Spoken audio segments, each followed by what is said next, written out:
Hey team, hope you're well. This week, what I'm doing is continuing my series on personal leadership. I'm just checking you can see me and hear me okay. Let me know if you can't. Let me change the light a little bit so you can see that. It's been a really tough sort of 12 months for a lot of people, and I know that a lot of people out there are struggling in some ways, but you've also it's been an incredible opportunity in some ways. But I think for all of us, what it's done is ask us some deeper questions. Over the next 9 weeks, and I've done 3 weeks already, I'm going to answer some of those tougher questions, hopefully for you. Not to say that I'm right and I'm the oracle of all things, but just to give you some frameworks and ways of thinking to solve and do this work for yourself. So without further ado, here's the plan for this week. Let me just share with you the plan. Here we go. What we've covered so far. This is all what we've covered so far. We've done a heap of work. All right, so here's the plan. We're going to talk about the reflection of who I am as a leader and a person. We probably had the biggest disruptive shock that we've had in your lifetime, and I know definitely in mine. So it's got us asking some questions, as I said. What we've talked about so far is a model to understand yourself and others. And we talked about the illusion of control and the nature of impermanence and how that's, and the way that we deal with that. And then last week we talked about finding your center, which is really about this whole concept of values, purpose, and what gives you meaning. And once you find that, you're more likely to be able to buffer yourself against the challenging things that happen in life and in work. So what we're going to talk about this week is the idea of rigid authenticity. And if we get this right, what you're going to be able to understand is that you can be yourself, but you have to really think about, well, who I am, and answer that question. Otherwise, you can become quite rigid in not being flexible enough to continue to evolve and to continue to grow. All right, so let me talk to you more about that. So here's the thing: is I've done a bunch of coaching with teams and a bunch of coaching with people, and with leaders. And when I do that coaching, often what there is as a theme is this sense of, let's make that smaller, is this concept of myself and who I am. And if we think about life, what life does is it challenges that sometimes. When you get feedback, when you're in situations, and you get that positive and negative feedback. So when you have a very kind of, very rigid view of you, of who you are, what can happen is that when you're challenged, you respond defensively. So, you find it hard to change. You tend to, sort of not look for reduced opportunities to grow. And you find it hard to let go of your, kind of your attachment to how things are. And I talk about this as there being really sort of positive and negative aspects of identity. Which is kind of what we're going to talk about next. So my main message in this little video is to say, it's really important to feel like in your personal life and in work that you can be yourself. But that also doesn't stop you working on yourself and growing. And I'll talk about how that works. So the positive aspects of being yourself, are obvious, which is more self-confidence, less stress, higher self-esteem, and what psychologists call self-efficacy, which is, the sense of you being able to achieve the goals that you want to in life because of who you are. But when that sense of authenticity goes too far, and we start getting the rigid aspects, it starts to hold us back from growth, right? So we're trying to find that balance between having a way of thinking about who we are that enables us to continually grow in life as things change around us, but then cultivates those positive aspects of self-confidence, self-identity, and a really clear sense of who we are. Does that make sense? So that's how I think about it. Now, it brings into this question, you know, and I think this is the one that people have kind of thought about for thousands of years. You know, that question of, well, if there is a sense of who I am, you know, who is that, and what is my identity? And identity is a huge thing in what I do, because people's perceptions of their identities either hold them back or they allow them to move forward. So if you come from a place of quite a rigid identity, what happens is you find it difficult to start to let go when circumstances change, and you find it difficult to allow yourself to grow and be someone different. And here's the thing, is if you look at my model that I started off in terms of who we are, and I talked about the three aspects of self: our basic consciousness, which defines our personality, our interests, and who we are. Now, our consciousness sits over the outside of our minds and our bodies. Our minds is the piece that we, you know, that's the emotions and the thinking, and that's all the chatter that we have on a daily basis. You know, that's our kind of mind consciousness. And it, you know, loves to think about the future, worry about the future in many cases. It loves to, you know, think a lot about the past.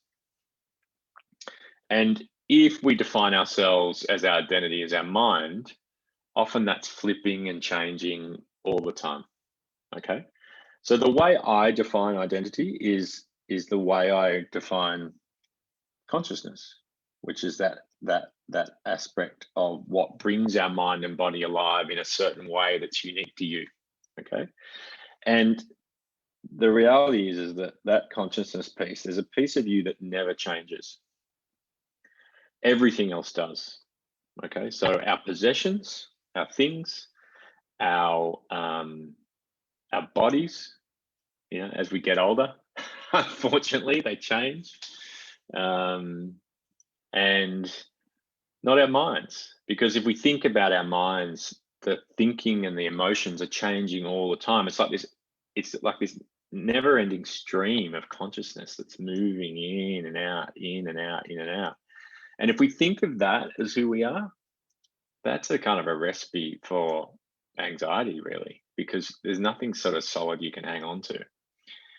So, you know, if we assign our identity, or we think about our identity as something physical, something to do with our bodies, something to do with our minds, even, when it's changing all the time, that's really difficult, right? Because there's nothing solid we can hang on to. But secondly, if we go back to this concept here, is it doesn't give us a really firm basis or an understanding that consciousness piece of us is there all the time.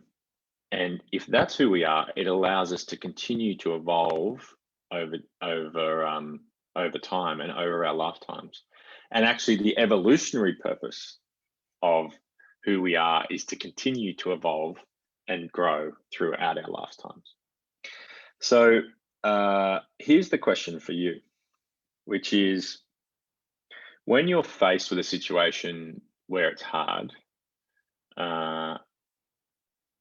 what thoughts and feelings go through your mind?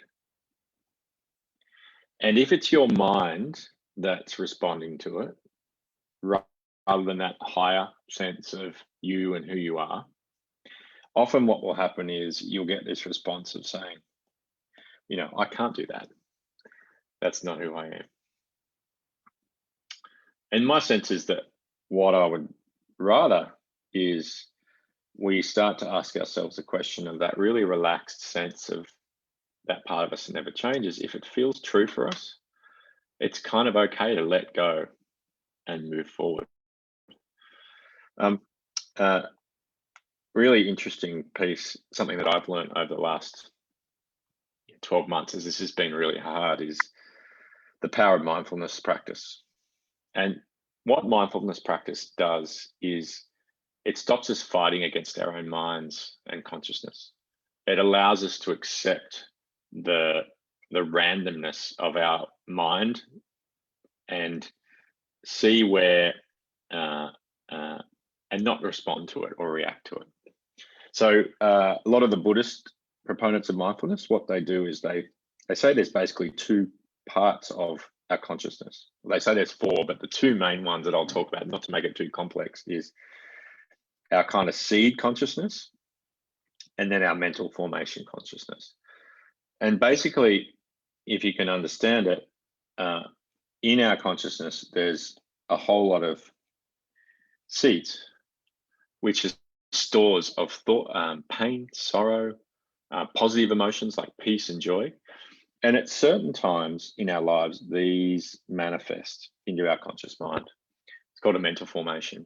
You know, they come into our minds and then they leave, and they come into our minds and then they leave, and they come into our minds and they leave. And what we often do is, to avoid that thinking, we put up these walls in our consciousness, or we, you know, what we do is, you know, we use drugs and distractions to avoid those thoughts. The power of mindfulness is that we can be present and mindful, present with those, you know, those formations as they appear, and look after them, accept them. And over time, what happens is that they will, you know, come up and then recede back down to this deeper part of consciousness. Pretty deep, eh? I think it's an amazing concept, and I think that for me has cemented the power of having some sort of mindfulness meditation practice and being able to manage that, especially when things are difficult and you're being asked to change. So three things here is: be careful around the idea of authenticity, because it has a negative side to it, which is, this is who I am and I don't change, thank you very much. That's rigid authenticity, and it stops us growing, stops us developing over our lifetimes. What we want to do is capture the positive aspects of that, which is being ourself, is being that deep sense of who we are as a spirit, but it's also, pardon me, growing over time and growing throughout your lifetime. Who you are is very much that consciousness level. It's not the physical level. And if we get caught up in all the physical things, that they're always changing. And if we're connected to those in terms of our identity, it's a really difficult place to allow continual change and development throughout our lives. So we're not our things, we're not our mind, we're not our body. And the third piece is that mindfulness practice really helps us, you know, manage strong emotions, manage the, you know, the thoughts and feelings as they come up into our minds, and help them recede, and allowing us to be much more present in our lives. So I'm going to talk about some of these concepts as we go through, but that's probably enough for this week in terms of rigid authenticity. For me, the main learning for me over the last 12 months is been very much around letting go and not being connected to all those things around us, and allowing change to occur when it occurs. And actually, by letting go, you enable yourself to evolve to the next level. I do a lot of this work, you know, probably not as spiritually minded, but I do a lot of this work with leaders and teams.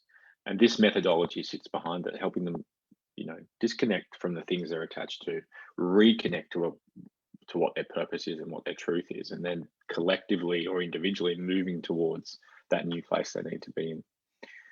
If you want help doing that, you know, you run a business and you've got a group of leaders where you want more alignment, clarity, you want them to step up into their roles, this is the sort of stuff that makes a big difference, because people feel empowered they feel connected, and they feel like they're moving somewhere in their lives. So if that's you and you're keen, just drop me a line. We can have a quick chat about where you're at and where I'm at, and make sure there's a good fit. Once we can do that, we can start making an impact. Take care. Talk soon. Cheers.